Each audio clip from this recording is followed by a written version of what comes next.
uang banyak itu bukan tujuan, uang banyak itu dampak dari kita melakukan pekerjaan kita dengan sangat baik. Yang menentukan uangnya banyak atau enggak bukan jenis profesinya, tapi kebaikan kita dalam menjalankan profesi tersebut. Jadi beberapa saat yang lalu, sebenarnya beberapa hari yang lalu, gue melempar pertanyaan di Twitter dan juga di Instagram. Kira-kira lu tuh ada nggak sih pertanyaan terkait keuangan yang lu penasaran ingin dapatkan jawabannya? Nah, gue nggak mau bilang gue adalah orang yang paham banget atau ahli dalam perencanaan keuangan atau keuangan secara general. Tapi gue bisa cerita, gue dalam hidup selalu berkenan dengan keuangan, gue juga punya urusan keuangan, gue juga punya masalah keuangan, gue juga punya pengalaman terkait mengelola keuangan. Dan gue justru ngerasa pengalaman gue dan wawasan gue itu nggak terlalu jauh dari lu sehingga gue masih bisa relatable dengan pertanyaan lu tepatnya, dan gue bisa coba untuk ngasih pengalaman gue seperti apa. Kadang-kadang ya, salah satu kegusaran masyarakat di sosmed adalah bahwa seringkali masukan atau tips yang diberikan oleh para ahli itu katanya agak jauh. Dan mungkin ada benarnya juga, tapi sebenarnya kalau dari sisi gue lebih ke konten-konten mereka, teman-teman yang memang ahli di bidang finansial atau mungkin financial planner ini, sebenarnya didesain bukan untuk semua orang. Bukan untuk lu, tapi untuk yang lain gitu. Tapi setidaknya di video ini kita coba untuk bacain sebenarnya keresahan orang-orang terkait keuangan itu apa sih gitu. Dan coba kita cari tahu apakah gue punya jawaban terkait itu, dan yang gue nggak punya jawabannya, kita akan coba cari tahu jawabannya dari pihak-pihak lain. Nah, gue kan ngelempar pertanyaan di Twitter dan juga di Instagram. Karakternya beda. Yang di Twitter relatif lebih serius, yang di Instagram relatif lebih banyak tebak-tebakan gue lihat-lihat. Dia ambil contoh nih. Kan gue buka pertanyaannya, lu mau nanya apa yang ada hubungannya sama keuangan? Yang masuk pertama kali adalah dari seorang pria paruh baya bernama Upi Lutfian. Disuruh nanya soal keuangan, dia nanya gini, uang apa yang ditebar di atas sate Padang? Coba. Orang gue kasih kesempatan untuk nanya soal keuangan, dia kasih tebak-tebakan. Emang soal keuangan sih. Uang apa yang ditebar di atas sate Padang? Ayo, silakan. Jawabannya adalah bawang goreng. Semoga Tuhan memaafkan Upi Lutfian yang sebenarnya merupakan kawan saya. Oke, kita akan coba bacain beberapa pertanyaan. Gue akan masuk ke pertanyaan dari Instagram dulu ya. Sekali lagi, gue akan jawab langsung dari apa yang gue lihat, dan sebisa mungkin gue kasih versi dari gue. Sekali lagi, gue nggak mau bilang jawaban gue adalah jawaban yang paling benar, tapi setidaknya ini adalah jawaban gue. Gue mau serius, tiba-tiba langsung keluar pertanyaan aneh lagi. Ini ada orang namanya Ubi9114. Kenapa pulpen di bank diikat ya? Kayak nggak percaya sama kita, padahal kita percaya nitip duit di sana. Begini, kita percaya nitip uang ke bank karena uang berhati-hati sama semuanya. Justru kalau ada bank yang nggak ngikat bolpennya, gue nggak percaya sama tuh bank. Karena sembarangan, uang bisa hilang, bolpen bisa hilang, apalagi uang gue. Justru lu ngelihat bank ini bagus atau enggak dari apa aja yang diamankan sama dia. Sebenarnya kalau lu perhatiin, yang diikat bukan cuma pulpen, satpamnya juga nempel sama pintu loh. Coba lu perhatiin. Jadi sebenarnya pulpen diikat di bank adalah bukti bahwa mereka mengamankan semuanya. Jangankan uang kita, pulpen saja diamankan. Oke. Pratama Hamengku, dia nanya, investing or focus on high paying jobs? Very interesting. Gue ingat waktu itu gue pernah ngobrol sama teman-teman dari iPod. Gue tuh tahu investment tuh dari lama. Tapi gue dan juga mungkin lu adalah tipikal orang yang susah banget untuk ngebangun habit baru. Jadi gue butuh berapa kali ketemu, berapa kali ngobrol untuk kemudian muncul keinginan untuk mau investasi. Nah, biasanya selama ini gue tuh lebih ke fokus pada high paying job. I have to admit, that has been my go-to method. Gue punya kebutuhan finansial yang besar, Terus pekerjaan gue memungkinkan untuk gue punya pekerjaan-pekerjaan yang dibayarnya besar. Tapi makin kesini gue makin sadar bahwa akan ada selalu rencana-rencana finansial yang nggak kekejar. Bahkan dengan high paying jobs gitu. Terutama ketika kebutuhan finansialnya itu sesuatu yang sifatnya masih jangka panjang dengan nilai yang cukup besar di sana. Jadi kebutuhan atau keinginan untuk investment, gua rasa sih bukan cuman udah mulai muncul di gua, tapi harusnya muncul di benak kita semua. Biasanya gini ya, butuh atau enggak kita investment itu terkait sama perencanaan jangka panjang kita. Kalau kita adalah tipikal orang yang nggak punya perencanaan jangka panjang, jadi nggak kepikiran kenapa harus punya investment. Sementara kan, ya nggak semua orang bisa diajak untuk punya rencana jangka panjang ya. Ada orang hidup untuk hari ini, ada orang yang go with the flow katanya. Tapi kalau lu tipikal orang yang punya rencana jangka panjang, mau nggak mau lu akan terpikir itu nyampainya gimana ya. Dan mau nggak mau, kebutuhan untuk investment jadi sesuatu yang masuk akal di benak lu. Jadi itu jawaban dari gue. Oke, ini pertanyaannya menarik sekali. Ini dari Fikri Yusril Rizal. Bagaimana cara memperkirakan pengeluaran? Pertanyaannya juga nggak menarik karena dia nyebut memperkirakan. Karena gue berasumsi pengeluaran tuh rutin ya. Lu bisa ada biaya kontrakan, ada biaya cicilan, biaya makan juga harusnya keukur. Kecuali lu yang biasanya householdnya dengan satu anak, anaknya jadi 2, berarti perencanaannya berubah. Tapi secara umum, pengeluaran itu bisa diperkirakan karena ada hal-hal yang sifatnya rutin. Setidaknya itu yang gue alamin. Di Amerika Serikat ya, bayar listrik, air, dan gas itu ke satu perusahaan. Terus gue ada billing itu, ada billing internet, ada biaya kontrakan, biaya groceries juga kebayang. Jadi memperkirakannya tuh relatif lebih gampang. Mungkin kalau lu mau ngasih ruang untuk hal-hal yang sifatnya ekstra di luar sesuatu yang jadi kebiasaan, ya kita pikirin aja dari alokasi lu sebenarnya rata-rata per bulan lu mau nambahin berapa persen.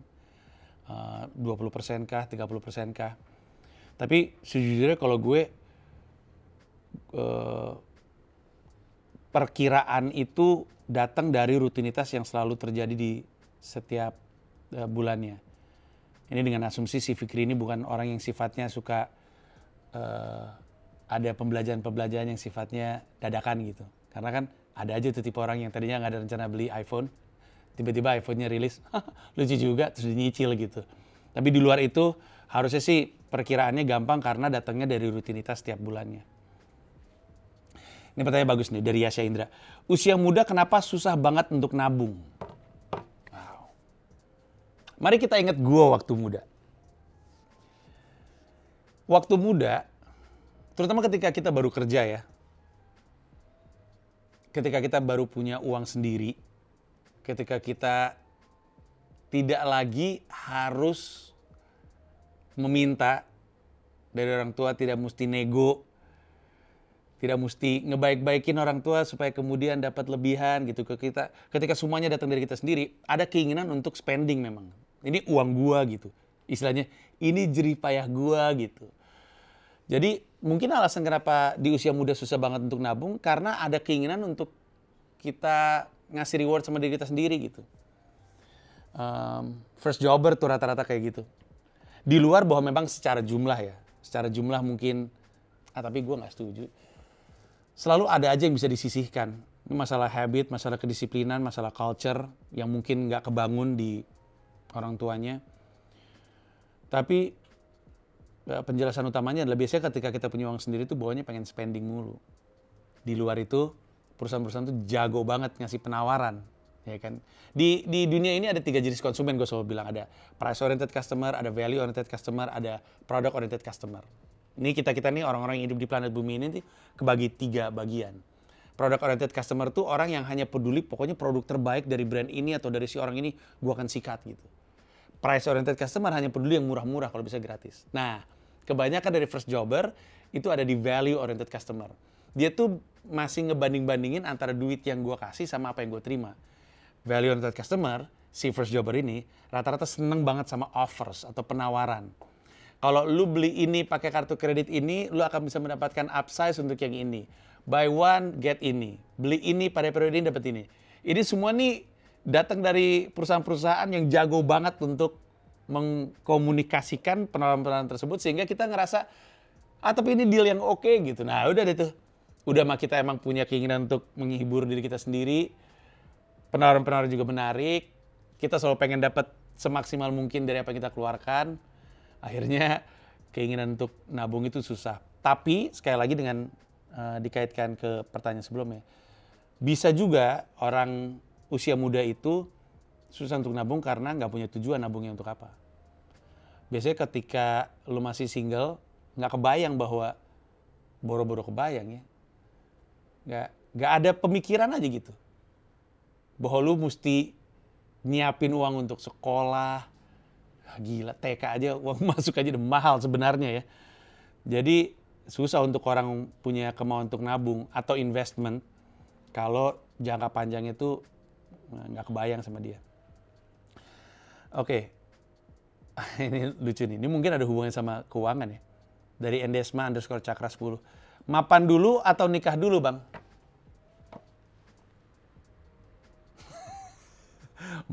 Mapan dulu apa nikah dulu? Ini pertanyaan itu tidak semudah yang dibayangkan. Karena definisi mapan itu apa dulu? Beda-beda loh.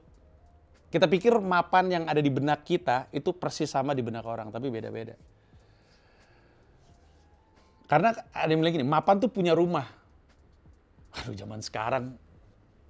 Isu soal generasi sekarang susah punya rumah, itu lagi rame-ramenya dibahas. Jadi kalau misalnya dibilang salah satu definisi mapan adalah punya rumah, dan mapan kemudian baru nikah, bisa-bisa nggak nikah loh. Orang gak ada rumah. Banyak orang sampai tua juga nggak punya rumah. Jadi definisi mapannya itu mesti dipikirkan dulu. Tapi kalau gua ya, definisi mapan gua itu sebenarnya punya penghasilan cukup untuk menghidupi semua kebutuhan. Itu definisi gua. Nah, sebenarnya pertanyaannya adalah kebutuhannya apa aja nih. Itu definisi mapan. Tapi kalau nanya sama gue mapan dulu atau nikah dulu, gue waktu nikah sih nggak mikirin mapan.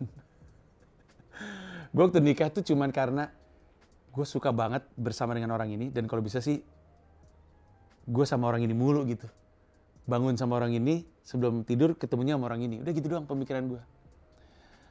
Tapi dengan keputusan besar yang gue ambil, pada akhirnya gue sadar ada tanggung jawab yang mesti gue lakuin, terus gue genjot karir gue, dan bersyukurnya semua berjalan dengan baik-baik saja sejauh ini. Amin.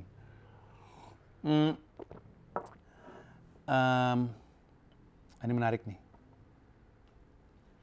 Gilang Armando 789. Gaji gue UMR Tangerang. Berapa tuh UMR Tangerang? Hah? 4,8. Orang Malang tahu-tahuan aja UMR Tangerang. Kenapa bisa tahu lu UMR Tangerang berapa? Gaji gue UMR Tangerang, berarti sekitar 4,8 katanya. Tapi mau main saham, beresiko nggak bang gaji UMR main saham? Nah, ini menarik sekali. Sebenarnya nanti akan ada kesempatan untuk kita ngomongin soal ini. Soal investasi, soal reksadana. Tapi untuk memancing keinginan lu menuju video berikutnya, gue mau bilang bahwa anggapan bahwa lu harus punya uang yang besar untuk mulai investasi, itu anggapan yang udah nggak relevan rasanya. Karena yang gue ingat, waktu terakhir kali gue ngobrol sama Ipot, kontennya juga ada di YouTube gue, lu tuh bisa mulai dengan 100 ribu. UMR Tangerang tadi 4,8, kalau emang bener, 100 ribu tuh bisa, sebenarnya. Tapi nanti kita coba untuk ngomongin lebih lanjut. Itu untuk ngasih gambaran bahwa sebenarnya bisa. Sebenarnya bisa. Lanjutnya kita akan ngomongin di konten mungkin berikutnya. Oke.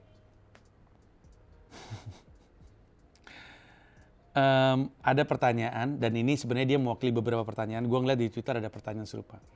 Pertanyaan itu terkait bagaimana pendapat gue tentang memulai usaha dengan uang pinjaman atau dengan hutang.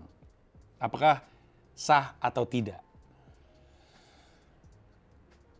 Gua pertama kali wirausaha itu tahun 2000, mungkin 2001, 2002, gue masih kuliah. Dan gue mulai usaha dengan pinjaman bank, KTA tepatnya. Gue memulai sebuah bisnis clothing dengan KTA. Kalau gue boleh ngasih pendapat, dan sekali lagi ini versi gue, orang lain mungkin punya jawaban yang berbeda. Tapi kalau gue boleh ngasih pendapat, jangan memulai bisnis dengan uang pinjaman. Karena bisnis itu, terutama kalau lu baru mulai bisnis itu penuh dengan ketidakpastian. Ada banyak faktor yang menentukan revenue lu. Sementara yang pasti, lu mesti mulai balikin uang pinjamannya. Jadi di satu sisi ada banyak ketidakpastian dari sisi bisnis, di sisi lain lu pasti mesti balikin duit ke siapapun yang lu pinjam uangnya. Kan jadi nggak nyambung. Duit belum tentu masuk, tapi duit udah pasti harus keluar. Nah ini yang membuat memulai bisnis dengan pinjaman itu, gue sih nggak nyaranin. Gue ngomong gini karena gue pernah ngalamin sendiri. Karena kalau kemudian pertanyaannya adalah, lah terus kalau nggak ada duit, gimana mau berbisnis? Gue tahu banyak yang bakal ngeramein pendapat gue, tapi bisnis itu bisa dimulai tanpa modal. Dan gue tahu ini terdengar aneh, tapi sebenarnya enggak juga. Ada banyak cara pandang dalam memulai bisnis. Cara pandang pertama adalah dengan memahami lo mau bisnis apa, lalu yang dimulai duluan adalah mengumpulkan database terkait bisnis tersebut. Misalnya, ini kita belajar dari Phil Knight. Phil Knight adalah yang mendirikan perusahaan Nike bersama dengan Bill Bowerman. Sebelum dia bikin Nike, dia udah punya customer base. Dari mana? Dari menjadi distributor untuk sebuah merek sepatu lain. Jadi sebelum Phil Knight ini punya Nike, dia udah punya database orang yang beli sepatu dia. Dia tuh reseller. Dia pergi ke Jepang, dia ngeliat ada sebuah sepatu lari, dia suka, oh ini sepatu Jepang. Dia pergi ke Jepang dengan uang yang dia punya, tabungannya dia. Lalu dia nawarin, boleh nggak gue jadi distributor lo di Amerika Serikat? Diiyain nama nih perusahaan nih. Dia jualan dari bagasi mobilnya. Tapi ketika dia jualan, yang dia miliki apa? Dia miliki data customer. Ketika dia mulai berbisnis, dia ke sana. Nah, berarti Phil Knight memulai bisnisnya nggak pakai modal. Bahkan dia istilahnya ngumpulin modal dari menjadi distributor tersebut. Tapi yang lebih berharga dari itu adalah punya customer base. Nah, jadi tidak salah ketika ada orang yang bilang bisnis itu bisa dimulai dengan tidak menggunakan uang pinjaman. Karena yang tadi gue bilang, stresnya tuh udah mah lu mulai bisnis saja banyak kosongnya pala lu. Abis itu ditambah stres mesti balikin duit utang. Jadi kan ganda gitu. Jadi gue nggak menyarankan bisnis bisa dimulai dengan 0 rupiah. Apalagi dengan sosmed ada banyak yang bisa lo lakukan gitu. Kayak, ini gue balik lagi ke bisnis clothing ya. Banyak orang yang bisnisnya baju, dia ngerilis desainnya dulu. Desainnya dia rilis, lalu dia buka PO, duit PO-nya masuk, dia pakai untuk produksi. Jadi dia mulai bisnis masih nggak ada duitnya sama sekali gitu. Nah jadi moga-moga ini jadi paradigma baru gitu, bahwa nggak setiap kali kita mulai bisnis itu harus punya modal gede, dan itu membuat kita bisa terhindar sama berhutang gitu. Tapi ini pendapat gue ya. Lalu kita cari. Oke. Ini ada pertanyaan lagi. Ini pertanyaan juga mewakili sejumlah pertanyaan. Gue nemuin pertanyaannya mirip tapi beda-beda. Intinya sih sama.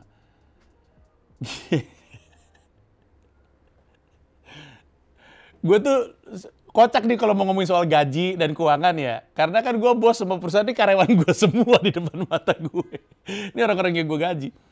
Intinya sih gini, namanya Ilham Revianto. Bagaimana caranya bertahan hidup dengan gaji UMR Jakarta di saat ini? Sebagai orang yang pernah kerja, orang yang pernah digaji, dan sebagai orang yang sekarang ngegaji orang, saran gue, kalau lu bertanya gimana caranya hidup dari UMR, adalah dengan naik dari gaji UMR. Dan aduh ini terdengar kayak apaan sih Lunji, tapi enggak juga. Karena ada orang nanyanya kayak gini lagi, ada pertanyaan di Twitter kayak gini. Gimana caranya ya bisa mulai nabung atau bisa berinvestasi tapi gaji gue UMR? Jawabannya adalah dengan tidak bertahan dengan gaji UMR. Dengan ningkatin kapasitas diri. Nih, ini ada pertanyaan lagi dari Sunwisp_Springer. Dia bilang gini, caranya punya uang gimana? Ada lagi yang nanya caranya punya uang banyak bagaimana? Banyak uang adalah dampak dari kita melakukan pekerjaan kita dengan sangat baik. Ngerti maksud gue? Jadi uang banyak itu bukan tujuan. Uang banyak itu dampak dari kita melakukan pekerjaan kita dengan sangat baik. Yang menentukan uangnya banyak atau enggak bukan jenis profesinya, tapi kebaikan kita dalam menjalankan profesi tersebut. Kayak ada orang bilang, oh jadi YouTuber kaya. Bukan YouTubernya yang kaya. Banyak YouTuber kere. Tapi kalau lu baik sekali dalam menjadi YouTuber, duitnya banyak gitu. Ada yang bilang, oh jadi sales duitnya banyak. Bukan pekerjaan salesnya yang bikin duitnya banyak. Kalau lu bagus banget jadi sales, komisinya juga jadi banyak. Sehingga uangnya jadi banyak. Jadi penentu banyak uang itu kebaikan lu, kehebatan lu dalam menjalankan pekerjaan, bukan pekerjaannya saja. Nah balik lagi ke dalam pertanyaan tadi, kalau kita mau punya uang banyak, atau tadi pertanyaan gimana caranya bisa bertahan dengan UMR, jawabannya adalah jangan bertahan dengan UMR. Emang mau nggak mau, apapun yang jadi pekerjaan lu sekarang, sebaiknya ya, gue nggak mau mengharuskan, tapi sebaiknya ada keinginan dari diri lu sendiri untuk meningkatkan kapasitas diri supaya lu bisa naik dari gaji minimal UMR ke gaji yang lebih tinggi. Karena semakin besar tanggung jawab lu di sebuah perusahaan, semakin besar bayaran lu dan semakin jauh lu berangkat dari si yang UMR ini. Tentu ketika lu masuk sebuah perusahaan, lu mesti ngelihat dari posisi gue masuk, jalan naiknya tuh kemana sih gitu. Kalau lu ngeliat perusahaannya kayak Comika tahun 2019 dan Comika tahun 2022, jauh banget. Kalau lu masuk Comika tahun 2019, mungkin lu mikir, ini tuh ada jenjang karirnya gak sih? Karena orangnya dikit banget. Sekarang, waktu 2019 kami mungkin ber-8. Sekarang perusahaan ini, kalau total 80-an. Yang berarti di setiap departemen tuh kita, atau lu ketika masuk udah bisa ngeliat ada progression gitu. Oh ini ada jabatan. Sehingga ada jenjang karirnya. Nah dengan itu kita jadi tahu bahwa oke, gue bisa masuk di posisi gaji seperti ini, tapi kalau misalkan gue punya growth mindset dan gue pengen belajar dan gue mau berubah dan gue mau bertumbuh, gue bisa naik terus. Dan gue sih selalu menyarankan untuk lo mau bertumbuh terus. Gue ketika ngajak orang masuk ke perusahaan ini, salah satu yang diharapkan dari dia adalah, tapi lo harus mau belajar ya. Maksud gue, lo masuk seperti ini, tapi lo harus mau untuk naik dari situ. Karena nggak masuk akal. Apapun yang nggak numbuh, sekali lagi, apapun yang tidak bertumbuh adalah benda mati. Sisanya kan yang hidup kan numbuh terus. Tanaman, hewan, manusia itu kan numbuh terus. Ketika ada tanaman, hewan, dan manusia yang nggak tumbuh terus, berarti udah mati. Nah jadi natural state-nya kita adalah numbuh terus. Sehingga ketika lu masuk ke sebuah perusahaan dan lu bilang sama diri lu sendiri, enggak, gue pengen begini terus, itu tuh unnatural gitu. Tidak lazim. Perusahaannya akan numbuh terus, sekitar akan numbuh terus. Kalau lu nggak ikut numbuh terus, ya nggak ada perusahaan pengen ada bangkai di dalamnya gitu. Kebayang maksud gue? Jadi, kalau ada yang bertanya gimana saya bertahan dengan UMR, usul gue jangan hanya bertahan dengan UMR. Tentu ada pertanyaan lain, tapi pendidikan gue, level pendidikan gue emang cuma segini. Iya, tapi lu juga punya banyak pilihan. Ada terlalu banyak kisah-kisah sukses dari orang yang tadinya buruh pabrik kemudian jadi apa. Gue bahkan kenal supir pribadi yang akhirnya jadi pokoknya bos besar dari sebuah perusahaan kuliner sangat terkenal di Bandung. Padahal dia supir, dan dia juga, karena gue wawancara dia juga ijazah terakhirnya SMA. Tapi ini orang growth mindset-nya luar biasa, sehingga majikannya dia kemudian mempercayakan dia untuk ngurus salah satu dari pabriknya sih. Jadi kan dia kan nyetirin bosnya bos pabrik. Tapi supir pribadi. Tapi karena ini orang kelihatannya pinter, ditawarin untuk ngelola satu pabrik. Dari ngelola satu pabrik, disuruh ngelola 3 pabrik. Dari disuruh ngelola 3 pabrik, akhirnya disuruh mimpin sebuah brand kuliner khas Bandung, yang pada zamannya kalau lu ke Bandung, pulang nggak bawa kuliner itu, dipertanyakan sama semua keluarga lu. Kok nggak bawa ini? Nah, tapi saya tidak mau menyebutkan merek. Intinya adalah, kalau lu bilang level pendidikan lu adalah alasan lu nggak bisa grow dari angka minimal UMR tersebut, rasanya tidak benar. Ada banyak jalan yang bisa lu ambil. Lu bisa wirausaha, lu bisa dagang dan segala macamnya. Belajarnya dari mana? Ada terlalu banyak konten yang gratis di YouTube. Beneran deh. Ini bukan masalah siapa lu hari ini, tapi apakah lu punya kemauan dan keinginan untuk belajar gitu. Karena kalau boleh jujur, gue juga banyak belajar bisnis dari semua konten-konten gratis yang ada di Siniar dan yang ada di YouTube gitu. Jadi emang growth mindset itu kunci.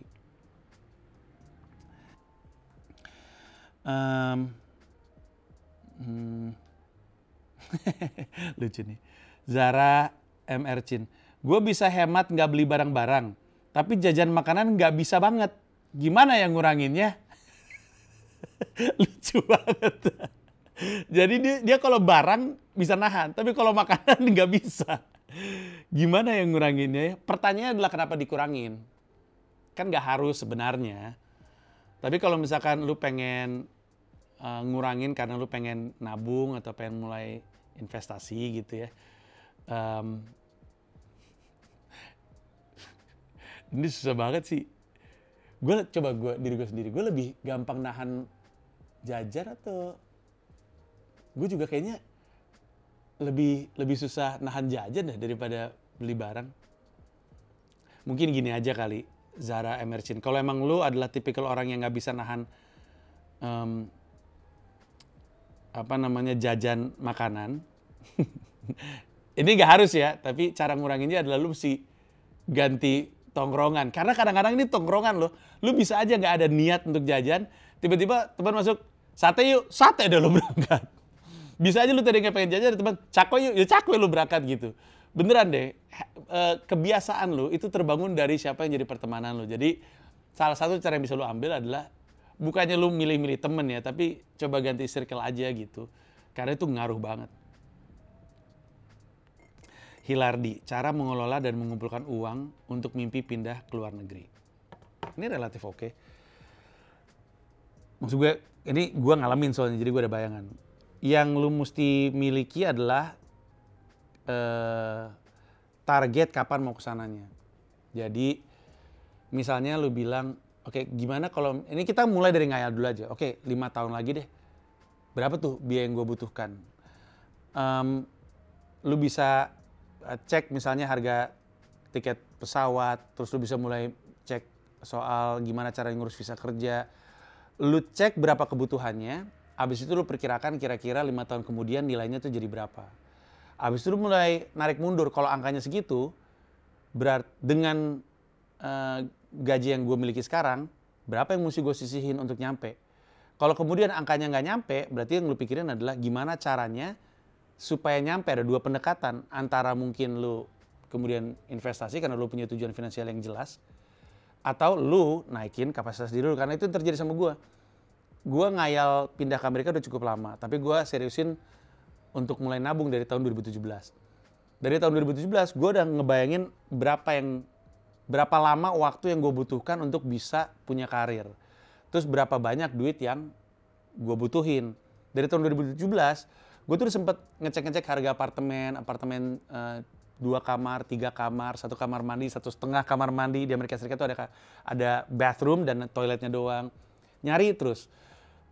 Makanya gue sempet happy ketika pandemi karena harganya tuh turunnya jauh gitu.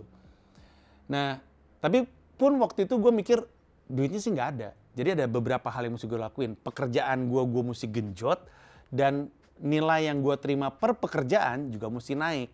Sehingga gue mulai semakin fokus sama personal branding gue, mencoba untuk selalu punya karya-karya baru biar numbuh terus. Dalam konteks lu, kalau lu adalah karyawan kantor, gaji lu sekian, kalau emang lu nggak bisa nyisihin jumlah yang tepat untuk nyampe ke sana dalam bentuk nabung ya. Kalau investasi kan beda ya. Maksudnya kan nggak, investasi kan kayak di reksadana kan nggak kayak 1+1=2 gitu. Numbuh terus. Tapi kalau misalnya nggak cukup, berarti lu tahu, lu mesti membangun karir lu. Jadi ada alasan untuk, oke, gue mau punya growth mindset, gue mau belajar lebih supaya gue naik kapasitas gitu. Karena kalau nggak ngejar. Jadi kerja keras jadi tambah, tapi lu juga naikin value dari lu sebagai seorang tenaga kerja gitu di tempat lu bekerja. Ini bagus nih, Anju_NM25. Bagaimana caranya mempersiapkan keuangan masa depan untuk anak kuliah yang jajannya pas? Lah, kenapa yang lu pikirin jajannya? Uang kuliahnya lebih susah, gila. Aneh banget. Bagaimana mempersiapkan keuangan masa depan untuk anak kuliah yang jajannya pas? Oh, dianya kali ya jajannya pas ya. Ya gitu, gue selalu bilang kalau ngayal tuh detail. Sebaiknya. Kalau ngayal detail, lu ngayal punya anak. Lu ngebayangin anak lu pengennya kuliah di mana. Kuliahnya di mana, lu cek uang masuknya berapa, biaya per SKS-nya berapa. Bener gak sih? Gue udah lama gak kuliah. Biaya per SKS-nya berapa, sehingga berapa uang yang mau lu punya. Terus lu perkirakan, kira-kira nih anak masuk kuliah nih umurnya, pada tahun berapa. Lalu pada tahun, kan lu kan ngecek harga sekarang kan. Kan harga sekarang kan beda dengan harga misalnya 20 tahun lagi dari sekarang. Kalau lu masih jomblo dan nggak ada bayangan bakal kawin sama siapa, bisa lebih panjang lagi deh tuh. Tapi abis itu, nah dia ada dua pendekatan. Lu bisa nabung, tapi gue kurang menyarankan. Atau lu bisa ambil jalan yang lebih masuk akal menurut gue, yaitu mulai berpikir dengan investasi reksadana. Kalau menurut gue, beneran deh, Anju_NM25, lu cari tahu sendiri video-video edukasi tentang berinvestasi yang ada di level-level yang sederhana, karena banyak sebenarnya, supaya membuat lu makin berani. Nanti kita akan ngomong bagaimana yang lebih penting dalam mulai investasi adalah ngebangun habit untuk berinvestasi, ketimbang memikirkan berapa banyak uang yang mau gue investasiin. Karena orang setiap kali ngomong investasi itu selalu mikirnya, emang berapa ya uang yang harus gue investasiin? Padahal berinvestasi itu membutuhkan kita untuk punya mindset baru lengkap dengan kebiasaan-kebiasaan baru. Jadi yang paling penting adalah punya mindsetnya dan ngebangun kebiasaannya. Itu yang paling penting. Oke. Wow, banyak banget.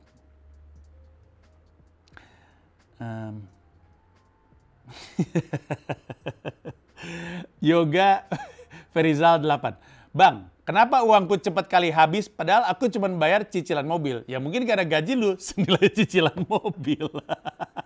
Gimana sih lu pertanyaannya? Kan uang lu habis, uangnya habis itu kan akibat dari berapa banyak yang masuk ke dompet lu dan berapa banyak yang keluarin gitu. Nggak ada kaitannya dengan lu pakai untuk apa. Kalau lu bilang dibayar cuman untuk cicilan mobil, kan tapi pertanyaannya kan emang cicilan mobilnya berapa dan gaji lu berapa. Di Indonesia ini kan banyak banget orang yang beli handphone, tapi sebenarnya gajinya nggak mumpuni untuk punya handphone tersebut. Ada pertanyaan gue nggak tahu di Twitter, kayaknya mungkin di Twitter, ada yang, atau di Instagram, ada yang nanya gini, patokan lu beli barang tuh gimana sih? Nah, ini nggak persis patokan gue, tapi nempel banget di gue. Ini adalah sesuatu yang diungkap sama Jay-Z, rapper idola gue. Dia bilang gini, kalau lu nggak bisa beli barang itu 2 kali, berarti lu nggak mampu beli barang itu. Coba pikirin baik-baik. Pikirin baik-baik. Itu kayak cara sederhana untuk tahu, sebenarnya gue mampu nggak sih gitu. Dia bilang, kalau lu nggak mampu beli barang itu 2 kali, berarti lu nggak mampu beli barang itu. Ya nggak usah. Kalau lu nggak mampu beli iPhone, sekarang iPhone berapa sih? 14. Kalau lu sebenarnya nggak bisa beli iPhone 14 2 kali, berarti lu nggak mampu beli iPhone. Oh, tapi gajinya cukup. Tapi bisa beli 2 kali nggak? Ya nggak bisa kalau 2 kali. Ya berarti lu nggak mampu. Ganti aja sama yang lain. Apa kek? Merek Xiangtiao. Handphone merek Xiangtiao. Ada lah gitu. Tapi maksud gue, itu teori yang beli mobil pun. Gimana caranya gue tahu nih? Termasuk kalau misalkan nyicil ya. Lu mampu nggak, jadi misalkan ada mobil ya, misalkan mobilnya 1M gitu, terus cicilannya berapa? 10 juta gitu misalkan per bulan. Sama prinsipnya, lu mampu nggak beli mobil itu 2 kali, walaupun dalam bentuk cicilan? Kalau 20 juta cicilannya, mampu nggak? Kalau lu bilang nggak mampu, berarti jangan.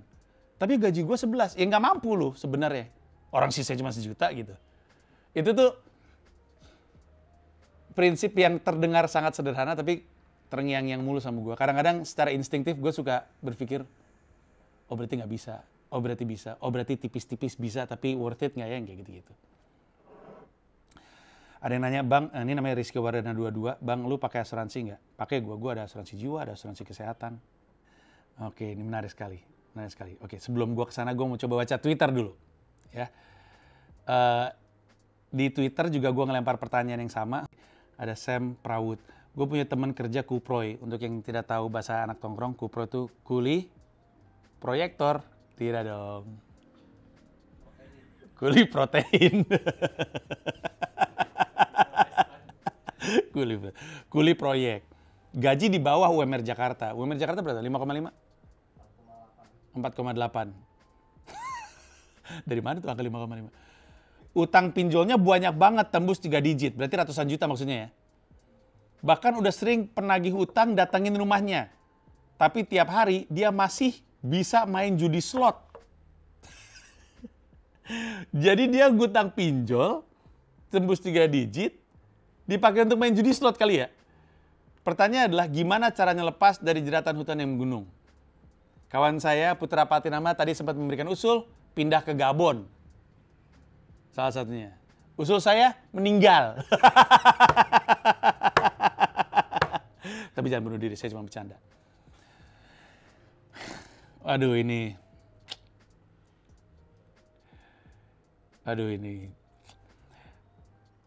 Ada hal yang mesti dirapihkan dulu sebelum kita menjawab pertanyaan gimana caranya lepas dari jeratan hutang yang menggunung. Karena kalaupun hutang yang menggunung itu lepas jeratannya, tapi habitnya itu masih lanjut gitu soal judi slot dan pinjol, nggak kelar-kelar. It's a mindset, ini mesti dirapihin. Sebagai orang yang dekat sekali dengan agama, gue mengusulkan lu untuk ibadah. Karena kenapa ketawa sih? Karena nggak boleh kan sama agama kan? Iya. Tuh kan, tahu gue. Gue aja nggak yakin. Tapi benar nggak boleh. Di agama judi tuh nggak boleh. Jadi kalau lo dekat dengan agama lo nggak akan judi slot. Tapi gue nggak tahu ya. Benar nggak sih judi itu nyandu? Benar sih? Iya kan? Judi itu bentuk adiksi sebenarnya. Hampir sama kayak addiction terhadap drugs, rokok, nasi, bokep, termasuk judi. Ada rush-nya kayaknya yang mesti dilawan. Jadi gue nggak bisa bantu banyak soal menyelesaikan addiction, tapi yang gue tahu itu mesti diselesaikan dulu. Oke, ini ada yang nanya, uang banyak ada di mana? Soalnya gue dapat uang receh mulu. Ya lu gembel minta-minta dapatnya receh. jangan di pinggir jalan lu nyari uangnya. Kayak yang tadi gue bilang, uang banyak itu dampak dari kita sangat baik dalam melakukan pekerjaan kita. Semakin baik, semakin banyak uangnya. Jadi jangan fokus di nyari uang banyak, fokus di membuat lu lebih baik lagi dalam pekerjaan lu. Gitu ya. Kayak gue punya editor gue bantuin ngerjain gue kerjaan-kerjaan di New York. Waktu dia mulai ngedit, skillnya tipis-tipis. Makin lama dilihat makin bagus. Dan bukan cuma gue yang bilang bagus. Orang yang nonton tuh muji tuh di kolom komentar. Gue kemarin habis ngecek kontrak ya, ini setahunnya habis di bulan berapa ya. Karena gue mau naikin gaji dia rencananya. 25 perak.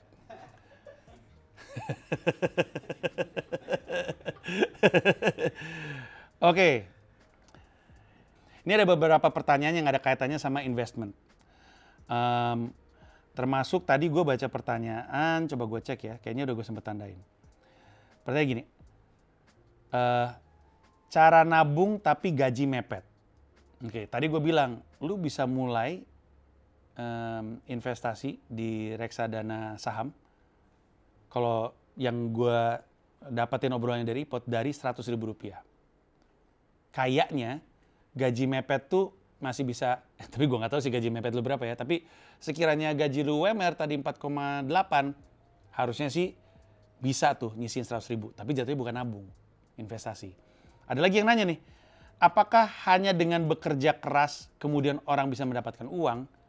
Tidak hanya bisa dengan kerja keras orang bisa mendapatkan uang, tapi kalau uangnya yang bekerja dan bekerja keras untuk kita, pada akhirnya uangnya akan numbuh. Kitanya akan mendapatkan uang yang lebih lagi. Ini nyambung juga dengan pertanyaan yang gue dapatkan. Ada yang nanya dari lead.khalid, punya aset di reksadana.